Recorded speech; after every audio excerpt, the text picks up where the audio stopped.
ದಯವಿಟ್ಟು ಬೆಂಬಲ ನೀಡಿ. ಯಾರಿಗೋಸ್ಕರ ನಾವು ಮಾಡ್ತಾ ಇದ್ದೀವಿ ಬಂದ್ನ? ನಿಮಗೋಸ್ಕರ ಮಾಡ್ತಾ ಇದ್ದೀವಿ ಅಲ್ವಾ? ಇದೇನು ನಮ್ಮ ಸ್ವಾರ್ಥಕ್ಕಾಗಿ ನಾವು ಮಾಡ್ತಾ ಇದ್ದೀವ? ಇಲ್ಲ ತಾನೆ. ನೀವು ಕೂಡ ಬೆಂಬಲವನ್ನ ನೀಡಿ ಅಂತ ಹೇಳಿ ಬಸ್ ಅನ್ನ ತಡೆದು ಹೋರಾಟಗಾರರು ಕಿಡಿಕಾರ್ತಾ ಇದ್ದಾರೆ. ಈಗಾಗಲೇ ಹೇಳಿದ್ರು, ಯಾವುದೇ ರೀತಿಯಾದಂತಹ ತೊಂದರೆಗಳಾಗಬಾರದು, ಸಾರ್ವಜನಿಕ ಆಸ್ತಿ ಪಾಸ್ತಿಗೆ ಯಾವುದೇ ರೀತಿಯಾದಂತಹ ತೊಂದರೆ ಆಗಬಾರದು, ಬಸ್ಗಳನ್ನು ತಡೆಯೋದಾದ್ರೂ ಆಗಲಿ ಅಥವಾ ಅಂಗಡಿ ಮುಂಗಟ್ಟುಗಳನ್ನ ಬಂದ್ ಮಾಡಿಸೋದಾಗಿ ಯಾವುದು ಕೂಡ ಮಾಡಬಾರದು ಅಂತ ಹೇಳಿ. ಬಟ್ ಆದ್ರೆ ಅಲ್ಲಲ್ಲಿ ಇಂತಹ ಚಿತ್ರಣಗಳು ಕೂಡ ಇದೀಗ ಕಾಣಿಸುತ್ತಾ ಇದೆ. ದಾವಣಗೆರೆಯಲ್ಲಿ ಬಸ್ ಅನ್ನ ತಡೆದು ಹೋರಾಟಗಾರರು ಕಿಡಿಕಾರ್ತಾ ಇದ್ದಾರೆ. ದಯವಿಟ್ಟು ನೀವು ಕೂಡ ನಮಗೆ ಸಹಕಾರ ನೀಡಿ, ಬಂದ್ಗೆ ಬೆಂಬಲವನ್ನ ಕೊಡಿ ಅಂತ ಹೇಳಿ ಮನವಿಯನ್ನ ಮಾಡ್ಕೊಳ್ತಾ ಇದ್ದಾರೆ. ಈ ಸಂದರ್ಭದಲ್ಲಿ ಪೊಲೀಸ್ ಅಧಿಕಾರಿಗಳು ಕೂಡ ಪ್ರತಿಭಟನಾಕಾರರ ಮನವೊಲಿಸುವಂತ ಪ್ರಯತ್ನವನ್ನ ಮಾಡ್ತಾ ಇದ್ದಾರೆ.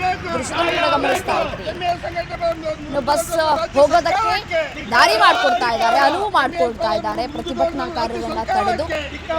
ಹಾಗಾಗಿ ಶಾಂತಿಯುತವಾಗಿ ಪ್ರತಿಭಟನೆಯನ್ನ ನಡೆಸಿ ಅಂತ ಹೇಳಿ ಮನವಿ ಮಾಡ್ಕೊಳ್ತಾ ಇದ್ದಾರೆ ಪೊಲೀಸ್ ಇಲಾಖೆಯ ಅಧಿಕಾರಿಗಳು.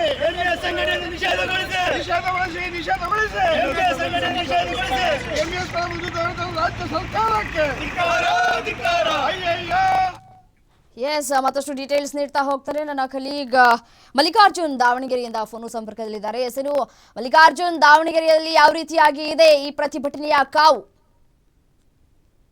ಇವತ್ತು ಕರ್ನಾಟಕದಾದ್ಯಂತ MES ಪುಂಡರ ಒಂದು ದೌರ್ಜನ್ಯವನ್ನು ಖಂಡಿಸಿಬಿಟ್ಟು ಒಂದು ಪ್ರತಿಭಟನೆಯನ್ನು ಹಮ್ಮಿಕೊಂಡಿರ್ತಕ್ಕಂಥದ್ದು. ಅದರಲ್ಲೂ ಕೂಡ ದಾವಣಗೆರೆಯಲ್ಲೂ ಕೂಡ ಬೆಳಗ್ಗೆಯಿಂದಲೂ ಕೂಡ ಒಂದು ಉತ್ತಮವಾದ ಒಂದು ಪ್ರತಿಕ್ರಿಯೆ ವ್ಯಕ್ತವಾಗಿತ್ತು. ಅದಾದ ನಂತರದಲ್ಲಿ ಏನು ಸಂಘಟನೆಗಳು ಕೂಡ ಪ್ರತಿಭಟನೆಯನ್ನ ಮಾಡ್ತಾ ಇದ್ರು. ಆದ್ರೆ ಇಂದು ಏನು KSRTC ಬಸ್ಗಳು ಸೇರಿದಂತೆ ಹಲವು ಖಾಸಗಿ ಬಸ್ಗಳು ಕೂಡ ಏನು ಪ್ರಾರಂಭ ಮಾಡ್ತಕ್ಕಂಥದ್ದು, ಅಂದ್ರೆ ಓಡಾಟವನ್ನು ಪ್ರಾರಂಭ ಮಾಡಿದ ತಕ್ಷಣಕ್ಕೆ ಸಂಘಟನೆಯವರು ಒಂದು ಅಲರ್ಟ್ ಆಗ್ತಕ್ಕಂಥದ್ದು. ಏನಂತಂದ್ರೆ ತಕ್ಷಣಕ್ಕೆ ಆ ಬಸ್ಗಳನ್ನ ತಡೆಯುವಂಥದ್ದು, ಮತ್ತೆ ಅವರಿಗೆ ಒಂದು ಮನವರಿಕೆಯನ್ನ ಮಾಡುವಂತ ಕೆಲಸವನ್ನ ಮಾಡ್ತಾರೆ. ಅಂದ್ರೆ ಈ MES ಪುಂಡರ ಒಂದು ಏನು ದೌರ್ಜನ್ಯ ಇದೆ ಆ ಒಂದು ಖಂಡಿಸಿಬಿಟ್ಟು ಒಂದು ರಾಜ್ಯದಿಂದ ಪ್ರತಿಭಟನೆಯನ್ನು ಮಾಡ್ತಿದ್ವಿ.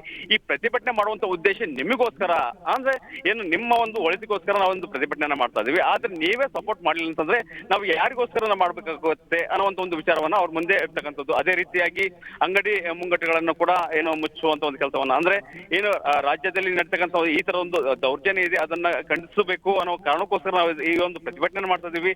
ಆದ್ರೆ ನೀವು ಯಾವುದೇ ರೀತಿಯಾದ ಒಂದು ಬೆಂಬಲವನ್ನು ಕೊಡ್ತಾ ಇಲ್ಲ ಅನ್ನುವಂತ ಒಂದು ಮನವರಿಕೆಯನ್ನ ಒಂದು ಅಂಗಡಿ ಮತ್ತೆ ಮಾಲೀಕರಿಗೆ ಅಥವಾ ಹೋಟೆಲ್ ಮಾಲೀಕರಿಗೆ ತಿಳಿಸ್ತಕ್ಕಂಥದ್ದು. ಅದೇ ರೀತಿಯಾಗಿ ಬಸ್ಗಳನ್ನು ತಡೆದು ಅಲ್ಲಿರ್ತಕ್ಕಂಥ ಡ್ರೈವರ್ಗಳಿಗೆ ಮತ್ತೆ ನಿರ್ವಾಹಕರಿಗೆ ಕೂಡ ಒಂದು ಮನವಿಯನ್ನು ಮಾಡುವಂತ ಒಂದು ಕೆಲಸವನ್ನು ಮಾಡ್ತಾ ಇದ್ದಾರೆ. ಒಟ್ಟಾರೆಯಾಗಿ ದಾವಣಗೆರೆಯಲ್ಲಿ ಇಂದು ಮಿಶ್ರ ಪ್ರತಿಕ್ರಿಯೆ ವ್ಯಕ್ತವಾಗಿದೆ ಅಂತ ಹೇಳ್ಬೋದು ರಮ್ಯಾ. ರೈಟ್, ಥ್ಯಾಂಕ್ ಯು ತಮ್ಮ ಮಾಹಿತಿಗಾಗಿ ಮಲ್ಲಿಕಾರ್ಜುನ್. ಸದ್ಯಕ್ಕೆ ದಾವಣಗೆರೆಯಲ್ಲಿ ಚಿತ್ರಣಗಳನ್ನು ಕೂಡ ಗಮನಿಸ್ತಾ ಇದ್ದೀರಿ, ನೀರಸ ಪ್ರತಿಕ್ರಿಯೆ ವ್ಯಕ್ತವಾಗ್ತಾ ಇದೆ. 9 ಗಂಟೆ 10 ಗಂಟೆಯ ನಂತರ ಕಾವು ಹೆಚ್ಚಾಗುವ ಸಾಧ್ಯತೆಗಳು ಕೂಡ ಇರುವಂಥದ್ದು. ಅಂಗಡಿ ಮುಂಗಟ್ಟುಗಳು ಇನ್ನೂ ಕೂಡ ಅಲ್ಲಲ್ಲಿ ಓಪನ್ ಆಗಿವೆ, ಆದರೆ ಅಲ್ಲಲ್ಲಿ ಬಂದ್ ಕೂಡ ಆಗಿರುವಂಥದ್ದು. ಸೊ ಹಾಗಾಗಿ ಜನ ಬೀದಿಗಿಳಿಯೋದಕ್ಕೂ ಕೂಡ ಒಮ್ಮೆ ಯೋಚನೆ ಮಾಡ್ತಾ ಇದ್ದಾರೆ. ಮೈಸೂರಿನಲ್ಲಿ ಕನ್ನಡ ಪರ ಸಂಘಟನೆಗಳ ಪ್ರತಿಭಟನೆ ಕಿಚ್ಚು ಹೆಚ್ಚಾಗಿದೆ. ಬೆಳಗ್ಗೆಯೇ KSRTC ಬಸ್ ನಿಲ್ದಾಣದಲ್ಲಿ ಪ್ರೊಟೆಸ್ಟ್ ಮಾಡಲಾಗ್ತಾ ಇದೆ. ದಯವಿಟ್ಟು ಬಸ್ ಓಡಿಸೋದನ್ನ ನಿಲ್ಲಿಸಿ ಮನವಿ ಮಾಡಿಕೊಳ್ಳಲಾಗ್ತಾ ಇದೆ. ಬಸ್ ನಿಲ್ದಾಣದ ಮುಂಭಾಗದಲ್ಲಿ ಪ್ರತಿಭಟನೆಯನ್ನ ನಡೆಸ್ತಾ ಇದ್ದಾರೆ. ತಕ್ಷಣವೇ